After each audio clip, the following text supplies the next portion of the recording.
नमस्कार साथियों, उम्मीद करता हूँ आपकी यूपीएससी की तैयारी बहुत अच्छी चल रही होगी और इसी तैयारी को और अच्छा बनाने के लिए हम यहाँ पर शुरू कर रहे हैं मूल विधि की क्लास, जिसे हम डिटेल में पढ़ेंगे ताकि एग्ज़ाम में जब इसका क्वेश्चन आए तो आप लोगों को कन्फ्यूज़न ना हो, आप आसानी से क्वेश्चन को सॉल्व कर सकें। तो देर ना करते शुरू करते हैं। इसमें लिखा है सबसे पहले धारा 1, जिसमें दिया है संक्षिप्त शीर्षक, एक शब्द संक्षिप्त शीर्षक, विस्तार और प्रारंभ। ये क्या है? संक्षिप्त शीर्षक क्या होता है? इसका पूरा नाम है इसका भारतीय न्याय संहिता या BNS 2023, ये इसका संक्षिप्त शीर्षक है, इसका जो नाम है। दूसरा, ये प्रारंभ कब से हुई? प्रारंभ हुई ये 1 जुलाई सन 2024 से ये प्रारंभ होती है।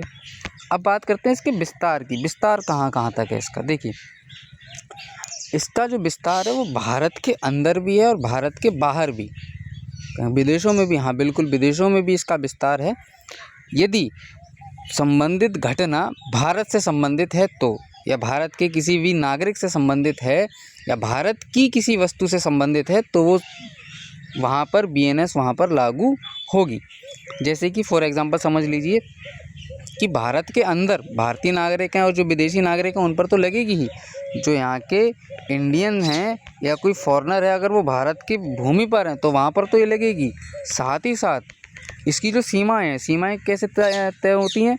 मान लीजिए इसकी जल सीमा, थल सीमा और वायु सीमा, यानी कि ज़मीन पर, पानी पर या आकाश में, कहीं भी हो, अगर भारतीय सीमा के अंदर है, भारतीय बॉर्डर, इंडियन बॉर्डर के अंदर है, तो उस पर BNS लागू होगी। जैसे कि मान लीजिए कि श्रीलंका से कोई पानी वाला जहाज़ है, वो श्रीलंका से इंडिया की तरफ आ रहा है और पानी में ही है, अभी तक भारत पे पहुंचा भी नहीं, मेनलैंड पे पहुंचा भी नहीं है, वो पानी में ही है, लेकिन वो भारत की जलीय सीमा 12 नॉटिकल मील, जो ऑफिशियल जो सीमा है वो 12 नॉटिकल मील है, 12 नॉटिकल मील उसके अंदर है। और उसके अंदर बैठे जहाज श्रीलंका ही है, उसके अंदर भी श्रीलंका के लोग ही बैठे हैं, और एक श्रीलंका के आदमी ने दूसरे श्रीलंका के आदमी को मार दिया, आपस में लड़ाई वड़ाई होगी, उन्होंने कत्ल कर दिया, तो क्या वो भी BNS के अंदर आएंगे? हाँ जी बिल्कुल आएंगे, क्योंकि वो भारतीय जल सीमा के अंतर्गत हैं। यानी हम तो ये कह सकते हैं कि हमें उनसे क्या मतलब, वो श्रीलंका आपस में लड़ बैठ रहे, मार रहे नहीं। यदि भारत सरकार चाहे तो उन्हें BNS के अंतर्गत यहाँ पर उनके खिलाफ जो भी कार्रवाई होगी वो कर सकती है। दूसरा, भारत की कोई वस्तु है, मान लीजिए भारत में कोई कार है या कोई एयरक्राफ्ट है या कोई शिप है या कोई ट्रेन, बस, कुछ भी जो भारत में रजिस्टर्ड है, किसी भारतीय व्यक्ति के नाम पे कोई व्हीकल है जो भारत में रजिस्टर्ड है और वो भारत में है, तब तो BNS लागू होगा। यदि वो विदेश में भी है तब भी उसमें BNS लागू हो। मान लीजिए कि वो व्हीकल कोई कार है और वो व्हीकल नेपाल में खड़ा हुआ है इस टाइम, नेपाल में, और वहाँ पर 2 नेपाली आपस में बैठे हुए हैं उसी कार के अंदर, और वो एक दूसरे को कुछ कर देते हैं, तो उन पर भी BNS लागू होगा। क्यों? क्योंकि वो व्हीकल भारत का है। दूसरा, यदि उसमें कोई भारतीय है तो BNS लागू होना ही होना है, लेकिन यदि वो विदेशी हैं और भारतीय व्हीकल में बैठे हैं तब भी वहाँ पर BNS लागू होगा, भले ही वो भारत में हो या ना हो, भले ही वो भारत के बाहर हो। दूसरा, भारत के बाहर कोई विदेशी नागरिक है, भारत के अंदर तो विदेशी नागरिक पर BNS लागू हो रहा है, लेकिन भारत के बाहर कोई फॉरेनर है उस पर BNS लागू कैसे होगा? यदि भारत के बाहर कोई विदेशी नागरिक, मान लीजिए अमेरिका में किसी इंडियन का मर्डर कर देता है, तो उस पर BNS लागू होगा, उसके कंट्री से बात की जाएगी और उस पर जो कानूनी कार्रवाई होगी वो भारत में जाके की जाएगी, उसका कान पकड़ के लाया जाएगा कि चल बेटा हमारे यहाँ, हम डालेंगे जेल में। या भारतीय नागरिक, कोई भारतीय नागरिक है और वो किसी फॉरेनर को नुकसान पहुंचा देता है, तो उस पर भी BNS लागू होगा, भले ही वो विदेश में किया हो, भारत में करेगा तो होना ही है, लेकिन यदि विदेश में करेगा तब भी होना है। तो ये इसका विस्तार है, इसकी सीमा है। साथ ही साथ यदि मान लीजिए कि भारत के अंदर जो कंप्यूटर सिस्टम है, आजकल सब कुछ कंप्यूटर से है, और भारत के बाहर यानी पाकिस्तान में बैठ के कोई दूसरा व्यक्ति कंप्यूटर के ही माध्यम से भारत के अंदर कुछ गड़बड़ करने की कोशिश कर रहा है कंप्यूटर पर, तो भी वो उस पर BNS लागू होगा, यानी उसको BNS के अंदर जो दंड होगा या जो कार्रवाई होगी वो की जाएगी। उम्मीद है ये धारा आपको समझ में आई होगी। अगली धारा है BNS धारा 2, इसमें लिखी है परिभाषाएं। यहाँ पर देखिए, इसको हम थोड़ा डिटेल में इसलिए पढ़ेंगे क्योंकि इसमें तरह तरह की परिभाषाएं जो अलग अलग दी हुई हैं वो लिखी हुई हैं। यहाँ पर सबसे पहले नंबर 1 है कि कार्य क्या होता है? कार्य, एक्ट, कोई भी एक्ट होगा, या तो वो सिंगल हो सकता है या सीरीज़ ऑफ एक्ट हो सकता है, सीरीज़ ऑफ एक्ट हो सकता है। यानी कार्य एकल भी हो, आप कुछ भी जो काम करते हैं, कोई भी एक्शन जो आप लेते हैं वो कार्य है, चाहे आप एक एक्शन लें या बहुत सारे एक्शन लें। अगला जानवर। जानवर कौन होगा? मनुष्य के अलावा कोई भी जीव जंतु होगा वो जानवर होगा, चाहे चिड़िया ही क्यों ना हो, उसको बीएनएस में जानवर ही बोला जाएगा। सीधा सवाल ये पूछेगा कि कोई चिड़िया है, कोई बाज है, इसकी मृत्यु हो जाती है, उसके साथ कुछ ऐसा हो जाता है, उसे बीएनएस की धारा 2 के अंतर्गत किस श्रेणी में रखा जाएगा? तो आप कहेंगे जानवर के अंतर्गत, ना कि पक्षी बोल देंगे वहाँ पर। ऑप्शन क्या होगा? जानवर। न्यायालय का अर्थ क्या है? न्यायालय का अर्थ है कोई ऐसी जगह, न्यायालय का अर्थ है कोई ऐसी जगह जहाँ पर न्याय देने के लिए किसी को नियुक्त किया गया, या तो एक न्यायाधीश हो या न्यायाधीशों का निकाय हो, यानी कि समूह हो, पूरा ग्रुप होना चाहिए न्यायाधीशों का, या तो वो या अकेला एक न्यायाधीश हो जो वहाँ बैठा है न्याय करने के लिए, ऐसी कोई जगह, तो उसे कहेंगे न्यायालय। वो किस में आएगी? न्यायालय में। अगला है मृत्यु किसे कहेंगे? भाई मनुष्य की मृत्यु मृत्यु कही जाएगी। बेईमानी क्या होगा? बेईमानी का अर्थ है कि आप गलत तरीके से, छल कपट से, धोखे से, किसी भी तरीके से आप अपना लाभ अर्जित कर रहे हैं, वो बेईमानी के उस पे आएगा। या दूसरे आदमी को आप आपको लाभ नहीं हो रहा लेकिन फिर भी आप किसी और को नुकसान पहुंचा रहे हैं, तो वो भी क्या कही जाएगी? बेईमानी कही जाएगी। अगला इसमें नकली। अब नकली क्या होता है? नकली का मतलब, भाई नकली का मतलब सीधा सा संबंध इतना है कि आप किसी को धोखा देने के लिए कोई सामान बनाते हैं जो कि नकली हो। जैसे कि मार्केट में चलता है एक टाटा नमक का पैकेट, उस पर लिखा होता है टाटा, पूरा वर्ल्ड फेमस है ये तो, और उसी की सेम नकल चलती है। ये आता है 30 रुपये का, इसी की सेम नकल चलती है बिल्कुल। यहाँ ए लिखा है, यहाँ वी लिखा होता है, टीवी टीवी, इस तरह से ये मिलता है मार्केट में 15 रुपये का। पैकिंग भी एक जैसी है, अमाउंट भी सेम है, 1 किलो का वो 1 किलो का ये है, देखने में भी एग्जैक्टली सेम, कलर वगैरह सब कुछ मैच करेगा, बस ए का वी बना हुआ है उल्टा, वहाँ ए सीधा लिखा है, यहाँ ए उल्टा लिखा हुआ है, सिर्फ इतना दिखेगा। और जल्दबाजी में ऐसे भी लोग टाटा ही पढ़ते हैं। तो अब वहाँ ये देखा जाएगा कि आप जो है नकली सामान कैसा बना रहे हैं। ज़रूरी नहीं है कि नकल सटीक हो, ये कतई ज़रूरी नहीं है कि नकल सटीक होनी चाहिए। सटीक का मतलब अगर यहाँ टाटा लिखा था तो यहाँ भी टाटा ही लिखा होता ना, वहाँ टीवी वाला भी वो गलती माना जाएगा, क्योंकि भाई वो एग्जैक्टली भले ही नकल ना हो लेकिन बनाई इसीलिए गई है कि वो टाटा की नकल से बेचे। ये आपका इंटेंशन अगर साबित हो गया तो वो नकली है, उस सामान को नकली माना जाएगा। यानी कि कोई चीज़ आप ऐसी बनाते हैं जिससे कोई दूसरा व्यक्ति धोखा खा जाए, या उससे मिलता जुलता हो या एग्जैक्टली सेम हो, उससे कोई फ़र्क नहीं पड़ता। यदि कोई सामने वाला आपकी चीज़ से धोखा खा रहा है किसी और चीज़ के लिए, तो आपके सामान को नकली बोला जाएगा। धोखाधड़ी क्या है? अगला है धोखाधड़ी।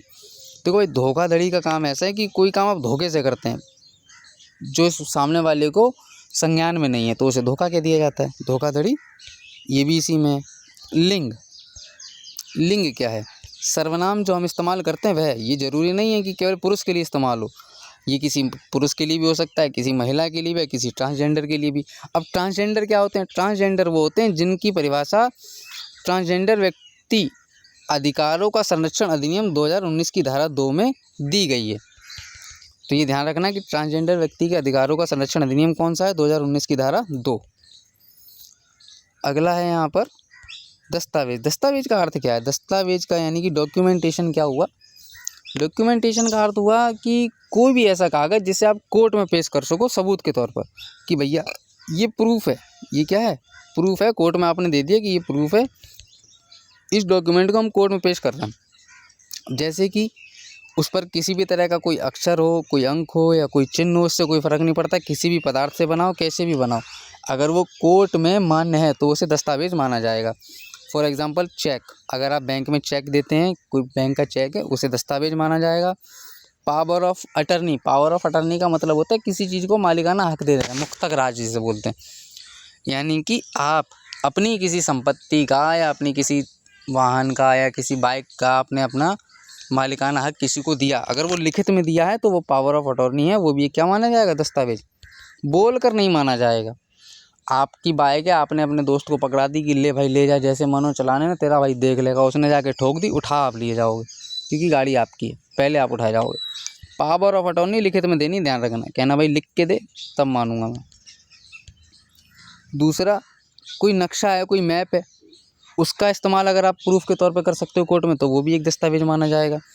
या निर्देशों या अनुदेशों से युक्त कोई लेखन दस्तावेज जिस पर आपके इंस्ट्रक्शन लिखे हों, इलस्ट्रेशन हो, इंस्ट्रक्शन हो, डायरेक्शंस लिखे हुए हों, तो वो भी क्या माना जाएगा, दस्तावेज माना जाएगा। ऐसे ही और दस्तावेज क्या होंगे यहाँ पर, जैसे कि मान लीजिए पोस्टमार्टम रिपोर्ट है, पोस्टमार्टम रिपोर्ट है, वो भी एक दस्तावेज माना जाएगा। या कोई बिल है, आपने किसी दुकान से कोई बिल लिया जिसमें आपको, उसमें ये लिखा हुआ है बिल में कि आपको साफ साफ इस व्यक्ति को इतने रुपए देने हैं, चुकाने हैं, चुकाए गए, तो उस बिल को भी आप दस्तावेज या डॉक्यूमेंट कोर्ट में पेश कर सकते हैं, वो भी क्या है, दस्तावेज है। अगला सद्भावना। देखो सद्भावना ये समझना बड़ा ज़रूरी है। सद्भावना, सद्भावना का अर्थ ये है कि ऐसा कुछ काम जो गड़बड़ हो गया, आप करना नहीं चाहते थे, आपकी भावना वैसी नहीं थी, आपकी भावना अच्छी थी, आपकी फीलिंग अच्छी थी, यानी कि आपका इंटेंशन वैसा नहीं था, गुड फेथ था। सद्भावना को गुड फेथ भी कह सकते हैं। आपका किसी भी काम को करने का जो मन था वो कैसा था, आप अच्छे मन से करना चाहते थे। वो कहते हैं जो कर्म करने जाता हूँ कांड हो जाता है, सेम ये बवाल है यहाँ पे सद्भावना का, कि मान लीजिए उस सद्भावना में आपको दो चीज़ें ध्यान रखनी पड़ती हैं, दो चीज़ें साबित करनी पड़ती हैं। पहला तो आपने उसकी पूरी तरह से केयरफुल की हो, मतलब आप कोई भी काम कर रहे हो उसमें आपने केयर का ध्यान रखा हो कि भैया हम सावधानी पूर्वक जो है काम कर रहे हैं। दूसरा, उसके अंदर जितनी भी चीज़ें होती हैं उनके लिए सुरक्षा, मतलब अगर आप कुछ भी काम कर रहे हैं तो उसमें सुरक्षा बरतनी जो होती है वो उनका वहाँ पर बरती होनी चाहिए। आपने उसका इंतज़ाम किया हो भैया पुख्ता कि हाँ कुछ गड़बड़ होगी तो हम ये देख लेंगे, और फिर भी अगर कुछ हो जाती है तो उसको अपराध नहीं माना जाएगा, इसलिए इसका नाम किया गया सद्भावना। यानी आपकी भावना नहीं थी, गलती से हो गया, आप करने कुछ जा रहे थे, हो कुछ गया, तो वो इंटेंशन नहीं था, आपने अनइंटेंशनली किया जो भी किया। अगला है सरकार। क्या है भैया, सरकार दो तरह की है, एक केंद्र सरकार और एक राज्य सरकार। श्रीमती वाली सरकार नहीं चलेगी, वो घर पे बैठी हैं, उनका बात अलग है, वो सरकार घर पे रहेगी, कोर्ट में नहीं चलेगी। कोर्ट में बीएनएस की दो सरकारें चलेंगी, या तो केंद्र या राज्य। इसमें है बंदरगाह। देखिए बंदरगाह जो शब्द है ये शब्द नहीं है, यहाँ पर शब्द इंग्लिश में लिखा हुआ हार्बर, इंग्लिश में शब्द लिखा हुआ हार्बर, HRBOUR, और जिसका अर्थ है कि संश्रय। संश्रय, संश्रय का मतलब आप किसी को रहने के लिए, आप किसी को रहने के लिए आश्रय देते हैं, आश्रय दिया, भोजन दिया, पानी पीने के लिए कोल्ड ड्रिंक पकड़ा दी, नहीं बियर भी पकड़ा देते कुछ के लिए, भाई थोड़ा गला गीला कर ले, पैसे दिए, कपड़े दिए, हथियार दिया, गोला बारूद भी दे दिया। अब ये किस व्यक्ति की बात हो रही है, हम तो अपने आपस में भी सब लोग करते हैं कि भैया आप यहाँ पे जाएंगे, आप ये पी लो, आप घर पे आओ समोसा खा लो, तो क्या वो अपराध है? नहीं, अपराध नहीं है। लेकिन यहाँ अपराध की बात हो रही तो वो किस मामले में हो रही है, एक ऐसा व्यक्ति जो कानून से भागा हो, वांटेड क्रिमिनल जिसे कहते हैं, उसकी आप हेल्प कर रहे हैं तो वो अपराध है। हाँ, इसमें एक सवाल ये भी आता है कि भैया क्रिमिनल का भाई हेल्प करना तो अपराध है ही, उसको कुछ भी देना, चाहे गोला बारूद दे देना, हथियार दे देना, बिल्कुल अपराध है। या परिवहन के साधन, गाड़ी वाड़ी पकड़ा दी, कट्टा वट्टा दे दिया कि ले भैया मार दियो, तो वो तो अपराध है ही। साथ में अगर कोई व्यक्ति ऐसा जो उसके साथ जुड़ा हुआ है, मान लीजिए उसकी पत्नी है, कौन है, कोई व्यक्ति है उसकी पत्नी है, वो पत्नी ऐसा करती है, उसको भोजन देती है, आश्रय देती है, धन कपड़े या हथियार गोला बारूद कुछ भी पकड़ा देती है, या पति उसको देता है अपनी पत्नी को, भाई पत्नी उसकी नालायक है, पत्नी धाकड़ है, पत्नी गुंडी है उसकी, तो वो अपनी गुंडी पत्नी को ही पकड़ा देता है कुछ, तो क्या वो भी, उसका पति भी उस अपराध में शामिल माना जाएगा? नहीं, पति उसका उस अपराध में शामिल नहीं माना जाएगा, ना ही पत्नी इस अपराध में शामिल मानी जाएगी अगर पति उसका गड़बड़ है तो, क्योंकि पति पत्नी का दायित्व माना जाता है ये कि वो एक दूसरे का साथ दें। लेकिन अगर कोई और देगा तो वो लपेट लिया जाएगा, इसलिए आप बच के रहें। अगला है चोट। चोट का अर्थ क्या है? देखिए चोट का अर्थ है अवैध रूप से, यानी जो अवैध क्या है, जो कानून के अंतर्गत नहीं है, जो कानून के दायरे से गड़बड़ है, कानून जिस चीज़ के लिए मना कर रहा है वही करे दे रहे हैं, उसको अवैध बोल दिया है। तो अवैध रूप से पहुंचाई गई हानि चोट ही है, चाहे वो चोट है, चाहे वो किसी भी रूप में की गई हो, चाहे अपने शरीर पर मारा हो कि भैया आँख वाँख फोड़ दी, सर फोड़ दिया है, पेट में चाकू घुसेड़ दिया, तो वो क्या है? चोट है। दिमाग पर चोट मारना, दिमाग पर चोट मारना कैसे? किसी का दिल तोड़ देना, दिल दुखा देना, और उसको इतनी क्षति होना कि वो कुछ अपना नुकसान कर ले।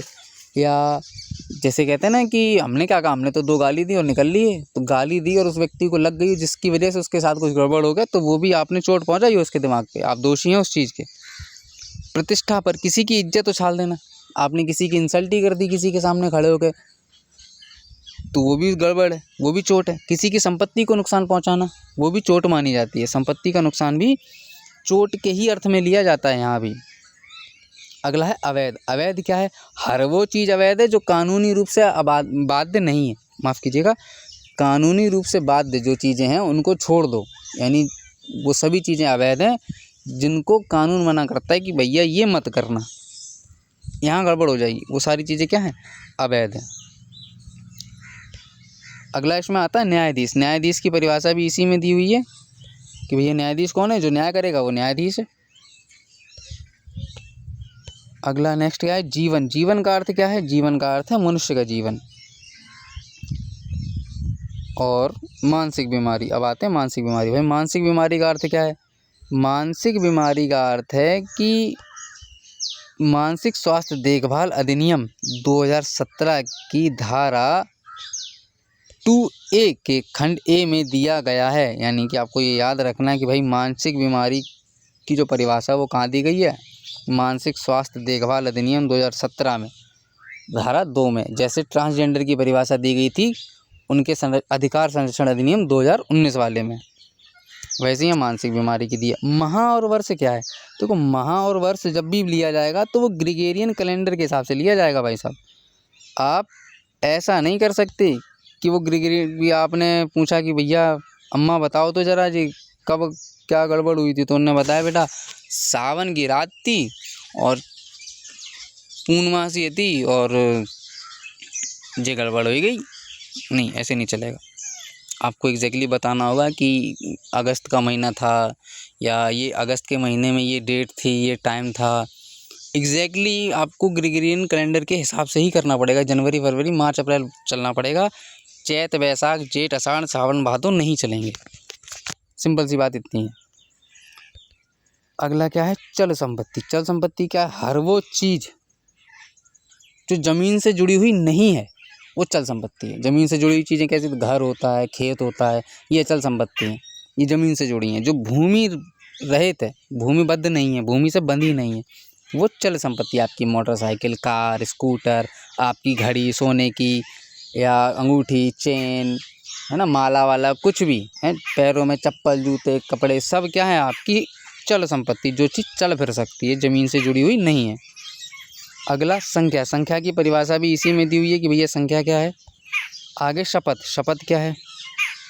देखो शपथ क्या है कि किसी भी लोक सेवक के सामने या किसी भी कोई अधिकारी है, कोई लोक सेवक है, पब्लिक सर्वेंट या कोई भी एक अधिकारी किसी के भी सामने या किसी न्यायालय के सामने या तो बोलकर या लिखित रूप में आपने किसी चीज़ के लिए प्रॉमिस किया है, वादा किया है कि भैया हम ऐसा कुछ करेंगे या ये हमारा वादा है, उसको शपथ लेना कहते हैं। कोर्ट में एडमिसिबल है, ये ध्यान रखना आप। अगला चूक। चूक का अर्थ क्या है भैया? आप करना कुछ चाह रहे थे, हो कुछ रहा था, यानी कि जैसे वो सद्भावना वाले में हुआ था। तो चूक का अर्थ क्या है कि आप चूक गए किसी काम को करने से, और जो भी हुआ गलती से हुआ अगर, तो वो अपराध नहीं माना जाएगा, लेकिन अगर आपने इंटेंशनली किया है तो वो अपराध है। चूक का विस्तार पूर्वक जो इसका अर्थ समझाया है वो धारा 3 में समझाया, मैं आपको वहाँ बताऊँगा। अभी फ़िलहाल सिर्फ इतना समझा देता हूँ कि आपसे कोई चीज़ गलती से हो जाए, अनइंटेंशनली हो जाए, तो वो अपराध नहीं है। अगर इंटेंशनली कर रहे हो तो वो अपराध है। कोई चूक, कोई गलती अगर जानबूझ के करी है तो अपराध मानी जाएगी। अगला है व्यक्ति। व्यक्ति क्या है? व्यक्ति या तो कोई एक इंसान हो सकता है या पूरी की पूरी एसोसिएशन हो सकती है जिसमें व्यक्तियों का निकाय शामिल है। जैसे कि कोई कॉरपोरेट है, कॉरपोरेट कंपनी है, कोई लिमिटेड कंपनी है, कोई कॉरपोरेशन है, कुछ भी है, तो वो भी एक व्यक्ति की तरह ट्रीट किए जाएंगे। जैसे एक सिंगल आदमी को दोष दिया जाता है, वैसे उस कंपनी को भी एक व्यक्ति की तरह ही दोष दिया जाएगा। अगला है इसमें विश्वास करने का कारण। भाई फेथ, आपके पास विश्वास करने का क्या कारण है वो भी आप इसमें बताएंगे यदि आप साबित नहीं कर पाए तो। विशेष कानून का अर्थ, विशेष कानून समझ लो, ये ज़रूरी है। देखो भाई विशेष कानून का मतलब ये है कि कोई स्पेशल चीज़ है उसके लिए लॉ बना दिया गया। जैसे कि मान लीजिए गांजा है, गांजे बेचने पर प्रतिबंध है, ये उसके लिए लॉ है।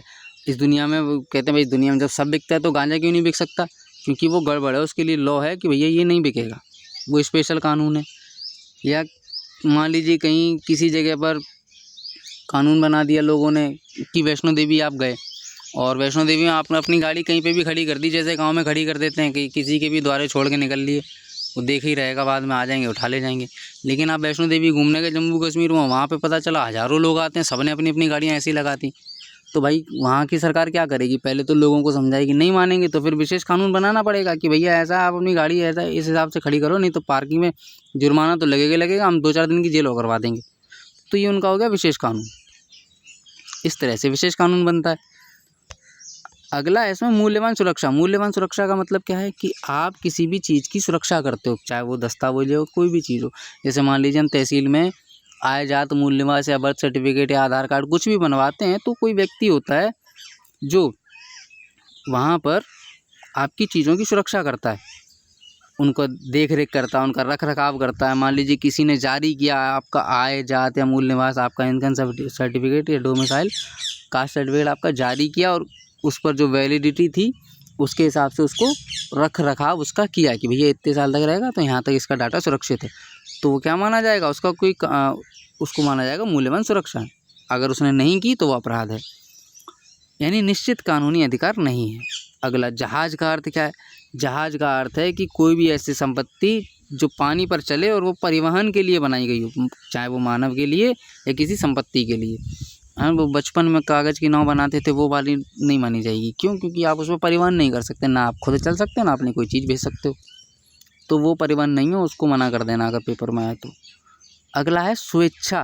देखिए स्वेच्छा का मतलब क्या है।